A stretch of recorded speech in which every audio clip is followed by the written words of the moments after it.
ვაკეთებ. რაც დავდივით, იმაზეც ვაკეთებ და იმაზე მოკლედ დროში. შეიძლება მართლაც ევროპაც გავავოთ. Поздравляю весь личный состав. კარგი მანევრია ძალიან. დიაპოლოვაში გადაცემა და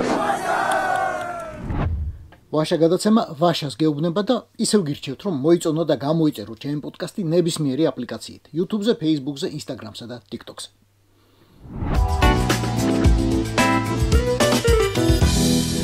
ბაკურიანის ხშირ დამსვენებლებს ასე უნდა აუხსნათ. ვალიკა დაიჭირეს. ვისაც ზამთრის კურორტები დიდად არ უყვარ, შეუძლია წაიკითხოს ქოცების ფინანსთა სამინისტროს ბოლო სენსაციური ამბავი. უკანონო შემოსავლების მიღებისთვის დააკავეს ვლადიმერ სტეფანიანი. და რა დააშავა ამ კაცმა?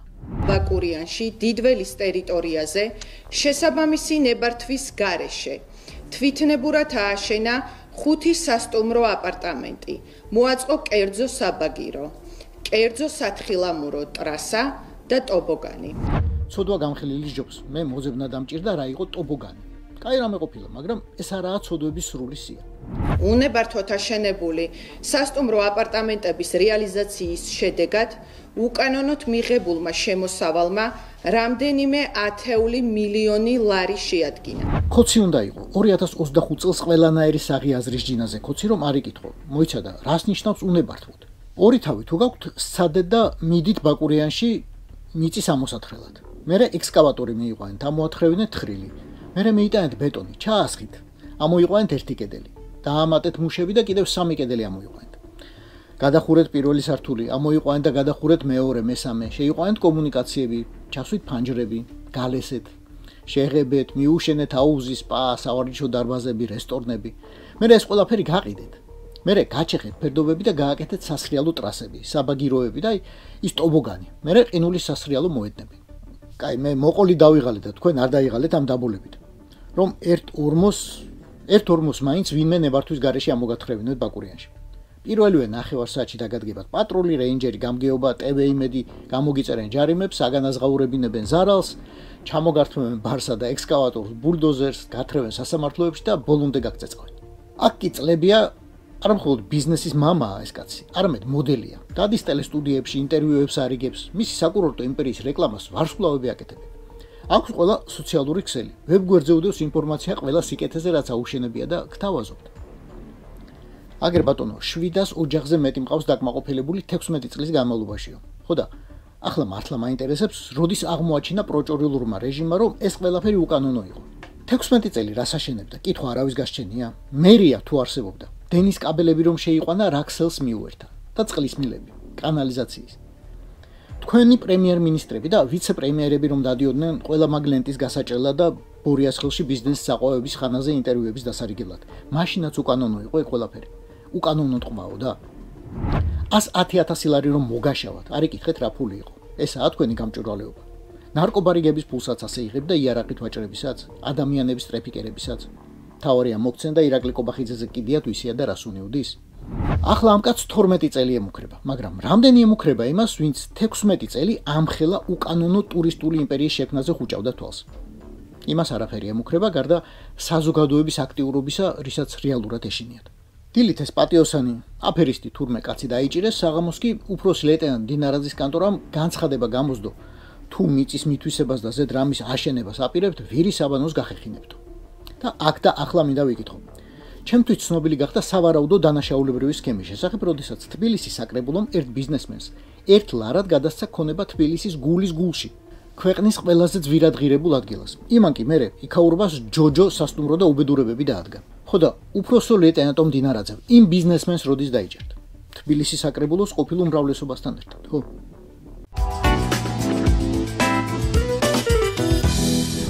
ქვეყანას, რომელსაც ერთმა რუსმა ვირის ტვინი აჭამა, ძალიან გაუკვირდა მარნეულში ვირის ხორცს აჭმევდნენ ხალხს. სურსათის ეროვნულმა სააგენტომ მორიგი ჩამოვლისას შეამოწმა მარნეულის ბაზარში გახსნილი 2 სასადილო და ხორცის ფარში ვირის დნმ იპოვნა. საწყალი ვირი. საწყალი ხალხი, ვისაც ვირის ხორცს აჭმევდნენ. ოღონდ სურსათის სააგენტომ დახურა, დალუქა და დაიწყო წარმოება არა ხორცის მიმწოდებლის, არამედ თავადი სასადილოების წინააღმდეგ. არ შემეშალოს ინდმეწარმე საბირ ჩილდირლი და ინდმეწარმე ფამილ მაგაროვი. საერთოდ არ გამიკვირდება თუ ამ ჩილდირლისა და მაგაროვს წარმოდგენა არ ქონდათ, რას წავდნენ ქაბაბად და მერე რას ყიდნენ. თქვენ ვირები შეიძლება როჟაზე არ მოგწონთ, თორემ რომ იცოდეთ, მაგის ხორცი უამრავ კულტურაში დელიკატესად ითვლება. ძროხის ხორცზე გაცილებით ჯანსაღია, რა კი ქოლესტერინის ძალიან დაბალი შემცველობა აქვს ოთაშორის. თან აქვს რკინის მაღალი კონცენტრაცია და სისხლს გიჯანსაღებთ. იტალიელები და მექსიკელები ცუცს არ გაჭმევენ, რომ იცოდეთ. იმათ სამზარეულოში კი ვირის ხორცი ძალიან ფასობს. მაგრამ მე შევამოწმე ყველაზე მეტად თურმე ფასობს ჩინეთში ეს ხორცი. ფასობს იმდენად, რომ აგერ ამ დღეებში ჰონკონგში დააკავეს გეტყვი და არ დაიჯერებთ. $200 მილიონი ღირებულების ვირის ტყავის პარტია. 150 ტონა ვირის ტყავი. ახლა კახელები ნუ გაგიჟდები და ნუ გაქანდები თქვენი ვირების დასაკლავად. პირიქით, მოუვარეთ და გაუფრთხილდით, იმიტომ რომ მალე შეიძლება წითელ წიგნში შესატანი გახდესო. არ ხუმ. თურმე არის რისკი, რომ 2040 წლისთვის ვირების რაოდენობა განახილდება პლანეტაზე. მეცნიერები ამბობენ. სასაპალნე და საყროყინოთ აღარ ზდომებიათ. ვირის ტყავისგან ჩინელები ამზადებენ ახალგაზრდობის ელექსირს სახელად EGL, რასაც ყოველწლიურად 6 მილიონი ცხოველი ეწირება. პრეპარატი ისეთი ძვირია, მხოლოდ ძალიან ცოტას თუ შეუძლია მისი ყიდვა. ისიც ძალიან ჩაციკლური უნდა იყოს ადამიანის საკუთარ მოკვდაობაზე, თორემ ამ ხელა ფულს არ გაიმეტებს არასდროს. დავიცი, ვინმე გეგულებათ ასეთი გარშემო ძალიან მდიდარი, ძალიან ჩაციკლური თავის ასაკზე, მაგალითად გიგანტურ ხეებს ფეხშველი რომ ეხუტებოდეს ცხოვრებისეული ენერგიის მისაღებად. თუ გეგულებათ, ესე იგი შეიკრა სრული საწარმოო ციკლი და უნარჩენო წარმოება. ესე იგი საქართველოში ვირის ტყავის მყიდველისა და ელექსირის მომხმარებელიც აი ეგ ძალიან მდიდარი კაცი ყოფილა. ჩვენ კი რაც დაგვრჩება. ჩვენ ვირის თავფეხი.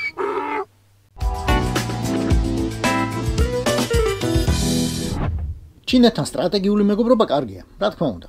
ბორიას როგორც რუსს ახლა ჩინეთის იმედი ძალიან აქვს სერიოზულად და დაარბენინებს ამ თავის ხელის გოგობიჭებს მაოს დინასტიის ნაზირ ვეზირებთან. ჩინეთი დიდია და მაგარია, მაგრამ ორი პატარა ამბავი მოხდა, რომელიც პატარა არ მოგეჩვენებათ. ამბავი პირველი.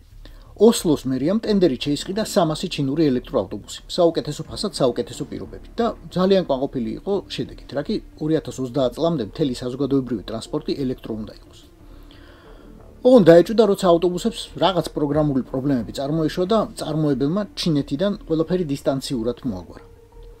მერე დაიწყეს ამის შესწავლა და აღმოაჩინეს, რომ ჩინეთიდან ძალიან მარტივად შეიძლება ამ ავტობუსების არამხოლოდ პროგრამული განახლება და გადატვირთვა, არამედ საერთოდ გაჩერება, გათიშვა. აი, იქაურ კომუნისტებს უცებ რომ არ მოეწონოთ ნორვეგიის ხელისუფლების რამე გადაწყვეტილება, შეუძლიათ დედაქალაქის ყველა ქუჩაში ასობით ამხელა ავტობუსი ჯორივი დააყენონ. შეიძლება დაქოქო, შეიძლება გამორთო, შეიძლება პროგრამულად განაახლო. ეს შეიძლება მწარმოებელმაც გააკეთოს, ან ვინმე ჰაკერმაც. გააჩერმენ და მორჩა. ახლა საწყალი ნორვეგიელები იმტრევენ თავს, როგორ აიცილონ თავიდან პოტენციური კოლაფსი ქალაქებში. და მათ შეხურებენ იმედის თვალი დანიელები, რომელთაც იმავე ჩინელებისგან კომპანია იუთონგისგან 260 ელექტროავტობუსი უყიდიათ. დანიის სამოქალაქო თავდაცვის დეპარტამენტმა უკვე გაავრცელა განცხადება, რომ ამ ავტობუსების სენსორები, მიკროფონები, კამერები და სხვა აღჭურვილობა პოტენციურ რისკს შეიცავს. ახლა ამბავი მეორე. ისრაელის არმიამ დაიწყო ჩინური მანქანების აკრძალვა. უცებ ვერ იზამენ, კარგად ბლომად ქონიათ შესყიდული, მაგრამ უკვე გაიცა ბრძანება, რომ ჩინური წარმოების მანქანებს აღარ შეუშვებენ სამხედრო ბაზებზე. ისრაელის არმიას საკუთარი გამორჩეული ოფიცრებისთვის თურმე დაურიგებია ასობით ჩინური ჩერი, 7 ადგილიანი მანქანები და ახლა გაურკვევია, რომ ამ მანქანებს ჩინეთი დაზვერვისთვის იყენებს.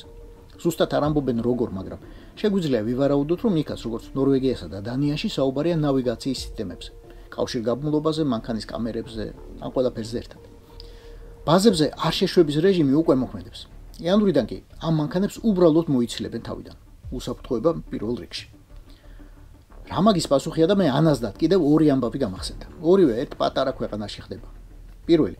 ამ პატარა ქვეყანაში დედაქალაქის მერია მეტროს 111 ვაგონისთვის 159 მილიონი ევროს კონტრაქტი გაუფორმა ჩინეთის სამხედრო მრეწველობით გიგანტს CRRC-ს, სანქცირებულ შეერთებული შტატების მიერ. მეორე ამბავი. იმავე პატარა ქვეყანამ უმთავრესი მტრის რუსეთის გამოცხადებული ჯაშუშები დაუბრკოლებლად შეუშვა საკუთარ სამხედრო ბაზებზე ფოტოებისა და ვიდეოს გადასაღებად. თავდაცვის მინისტრების პირადი განკარგულებით. Расцветали яблони и груши, поплыли мамы над рекой. Выходила на берег Катюша, на высокий берег, на крутой. ხო, ვემზადებით აფხაზეთში დასაბრუნებლად.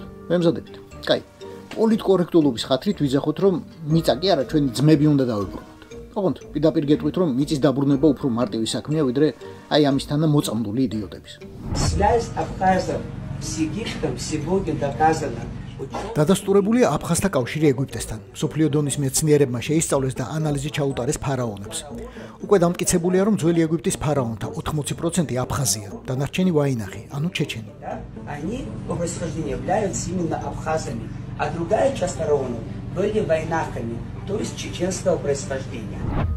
ილაპარაკოს განანისკარტი მოუწდებაო იტყვით ახლა ვიღაც. ლაპარაკობს კიდეც და არ უწუდება, მაგრამ მე უბრალოდ გაგახსენებთ, რომ აფხაზეთშიც და ცხინვალის რეგიონშიც ანამიადებმა ისტორიკოსის დიპლომებით გაცილებით მეტი ზიანი მიაყენა საქართველოს მთლიანობას, ვიდრე ნებისმიერმა რუსის გენერალმა.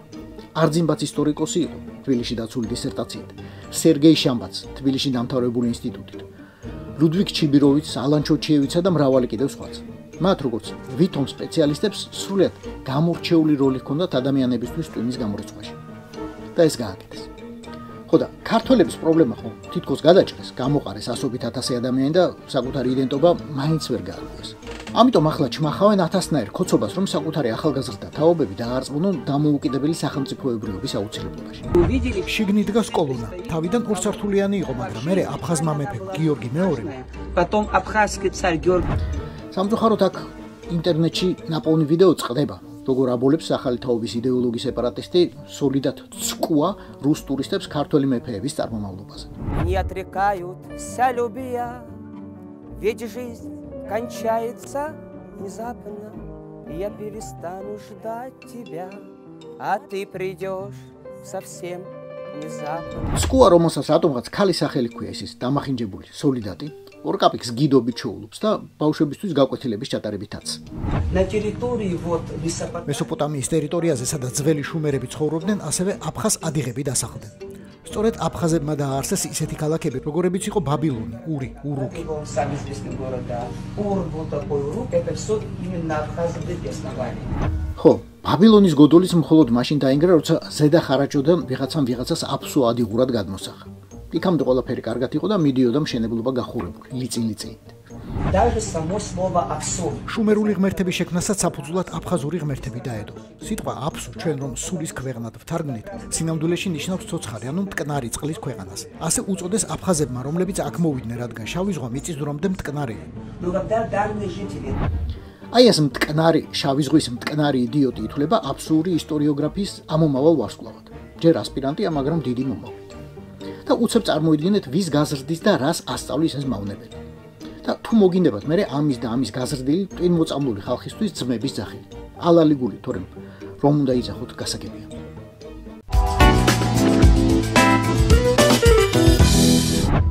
პროჭორილთა ხელში ერთი ბიზნესისთვის მართლა სამოთხია საქართველოში, კოლ-ცენტრებისთვის. რა თქმა უნდა, ვერავის დააჯერებ, რომ თავად ისინი არ არიან დამასჩარეულები და თავად არ მართავენ. ყველას დიდი მოგებით. ბაჩალიაშვილისა და მრავალი სხვა საქმე კიდევ აუფეთქდება ბორიას. იქ რომ შიდა კონკურენცია ნებისმიერი სხვა ბიზნესი მონაგონია. ახლა კი უდიდესი გერმანული მედია CDF იტყობინება, რომ საქართველოში დააპატიმრეს გერმანიის მოქალაქე, რომელიც ბრალდებულია კოლ-ცენტრების მუშაობის ორგანიზებაში. ამბავი ცნობილი გახდა გერმანიის კიბერდანაშაულის ცენტრალური სამსახურიდან, თუმცა დამატებითი განმარტება არც გერმანელებს არ გაუკეთებია და არც საქართველოს პროკურატურას. CDF ეყრდნობა გერმანულ ბამბერგის გენპროკურატურას. იხსენებს ადრინდელ ჟურნალისტურ გამოძიებასაც, რომელშიც 30-მდე სხვა მედიასთან ერთად თავად მონაწილეობდა და მარტში გამოაქვეყნა. იმ ამბავს კი მოჰყვა ამბავი და საქართველოში მრავალი ადამიანი დააკავეს. AK გრუპის სახელით მოქმედი 85 კაციანი ბანდა, რომელმაც 2022 წლის მაისიდან 6000-ზე მეტ ადამიანს მთელს მსოფლიოში $35 მილიონ მეტი გამოსცალა. ხელმძღვანელება ჟურნალისტური გამოძიება მერი შოთაძესა და აკაკი ქევხიშვილს ასახელებდა მაშინ. ახლა ამ გერმანელის ვინაობა არ ვიცით. არც იმას ამბობს არავინ, როდის გადასცემენ გერმანიას. ერთი რამ შეგვიძლია მხოლოდ წინასწარ ვთქვათ. როცა საქართველოს რომელიმე საგამოძიებო სამსახური რაიმე სიტყვის, ეს გერმანელი აღმოჩნდება რადიკალური ოპოზიციის მხარდამჭერი, ფულით მხარდამჭერი და deep state-ის ჩანერგილი უსამშობლო ბავარიელი. ეს იყო ვაშე გადაცემა თენგის გოგოტიშვილთან. გვიყურეთ, მოგვიწონეთ და გამოგვიწერეთ ნებისმიერ პლატფორმაზე. YouTube-ზე, Facebook-ზე, Instagram-სა და TikTok-ზე. რაც დავდივით, იმაზეც ვაკეთებ და იმაზე მოკლედ დროში. შეიძლება მართლაც ევროპაც გავავოცოთ. Поздравляю весь личный состав. კარგი მანევრია ძალიან. Я помню, очень гадаться надо.